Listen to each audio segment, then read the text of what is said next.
40 দিনে 3 KG plus ওজন আসবে। শুনে আমরাও একটু থমকে গিয়েছিলাম। মাত্র 40 দিনে 3 কেজি ওজন। অনেকের ধারণা যে পানিতে হাঁস পালন করতে হয়, পানি ছাড়া হাঁস পালন করা যায় না। এটা তাদের জন্য একটা উদাহরণ যে পানি ছাড়া হাঁস পালন করা যায়। এটা সেই এক ধরনের জাত যেটা পেকিং স্টার 13। এই বিশেষ জাত পালন করে তিনি এত বড় হাঁসের সাম্রাজ্য গড়ে তুলেছেন। সিরাজগঞ্জের ভিতরে একমাত্র আমরাই এই পেকিং স্টারের বাচ্চা সবচেয়ে বেশি সেল আমরা করে থাকি। পানি ছাড়া একমাত্র যে হাঁস পালন করা হয় যেটা মাংসের জন্য হয় সেটা হলো পেকিং স্টার 13, যেটা ফ্রান্স থেকে বাংলাদেশে আমদানি হয়েছে। এটা বিভিন্ন কোম্পানির মাধ্যমে যে বাচ্চাগুলো আমাদের কাছে আসছে, আমরা এখান থেকেই আমরা এই পালন করে থাকি। এটা অবশ্যই পানি ছাড়া হাঁস শুনতে অবশ্যই অবাক লাগারই কারণ এর আগেও তো পানি ছাড়া হাঁস এটা মানুষের চিন্তা ধারণাও ছিল না যে পানি ছাড়া হাঁস পালন করা যায়। না না না, ওই রকম হয়ে দেখে যে পানিতে নামাতে হবে, পানির জন্য মিস করে পানিতেই ওকে থাকতে হবে, তাছাড়া হাঁস বাড়বে না এবং হাঁসের ওজন আসবে না। এটা একদম টোটালি এই হাঁসের ক্ষেত্রে ব্যতিক্রম। এই হাঁসটা পানিবিহীন থাকতে পছন্দ করার ভালো। পানিবিহীন যখন হাঁস পালন করতে হয়, এই ফার্মে যখন রাখা হয়, প্রতিদিন আপনাকে ফার্ম পরিষ্কার করতে হবে এবং যে হাঁসের যে বিষ্ঠা আছে সেই বিষ্ঠাটা নিয়মিত পরিষ্কার করে ফেলতে হবে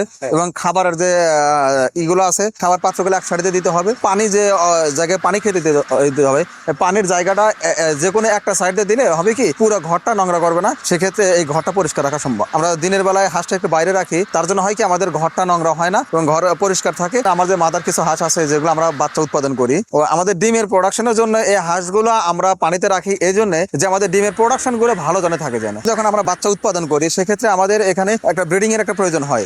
এই ক্ষেত্রে আমাদের পানিতে হলে ভালো হয়, সেই জন্য এখানে আমরা আমাদের মাদার হাঁস গুলো আমরা পানিতে নামাই। এখানে প্রত্যেকটা হাঁসে কিন্তু সমানভাবে কিন্তু ব্রিডিং করতে পারে না, যে পানিতে গেলে সে হাঁস মুক্ত ভাবে চলাফেরা করতে পারে। সেক্ষেত্রে আপনার হাঁসগুলো ব্রিডিং ভালো হয়, আমাদের ডিমের রেজাল্ট গুলো ভালো আসে, আমাদের বাচ্চা প্রোডাকশন গুলো ভালো হয়। ঠিক আছে, এটা 40 দিনের প্রজেক্ট ভাই। যারা মাংসের জন্য করতে যায় তাদের কিন্তু ওই পানিতে এবং অন্যান্য জায়গায় নামানোর কোনো প্রয়োজন নাই। তারা চাইলে কিন্তু এই অল টাইম ফার্মে রাখতে পারবে এবং পাশে যদি তার ফাঁকা কোনো জায়গা থাকে ফাঁকা জায়গা রাখতে পারবে, অথবা দিনের বেলায় এবং ছায়াযুক্ত কোন একটা জায়গা রাখলে হবে কি ওনাদের ঘরটা নোংরা কম হবে। সেক্ষেত্রে ঘরে রোগ বালাই হওয়ার সম্ভাবনা একটু কম থাকবে। এটা পেকিং স্টার 13 নামে একটা জাত আসছে বাংলাদেশে 2021-22 সালের দিকে আসছে। এটা 40 দিন 42 দিনের ভিতরে 3 কেজি প্লাস ওজন আসে। কিন্তু বর্তমানে প্ল্যানেট কোম্পানি একটা নতুন একটা জাত নিয়ে আসছে যেটা পেকিং স্টার 53, মানে পেকিং স্টার 53 আরেকটু মানে জাত ডেভেলপমেন্ট করছে।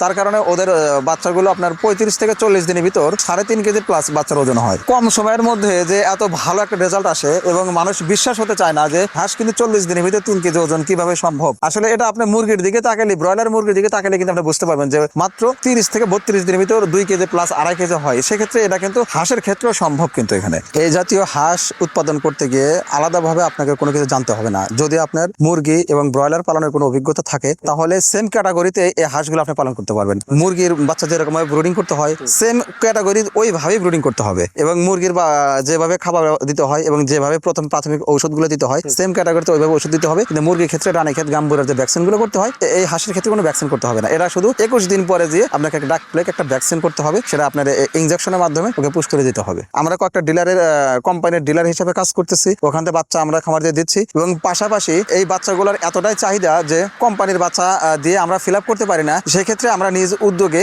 কোম্পানির বাচ্চা থেকে আমরা প্যারেন্টস করা হয়েছে, মাদার্স করা হয়েছে, সেখান থেকে ডিম উৎপাদন করা হয়, বাচ্চা উৎপাদন সেখানে এই ডিম থেকে বাচ্চা উৎপাদন আমাদের নিজস্ব হ্যাচারিতে বাচ্চা উৎপাদন করি। সেই বাচ্চাগুলো আমরা কিন্তু সারা বাংলাদেশে বিভিন্ন প্রান্তিক খামারিদের কাছে আমরা দিচ্ছি। এখন আসলে এই খামারটা তারাই করবে যাদের পুকুর নাই এবং বাড়ির আঙ্গিনায় করতে চাচ্ছে এবং বাড়ির একটা ছোট একটা ফার্ম পরে আছে।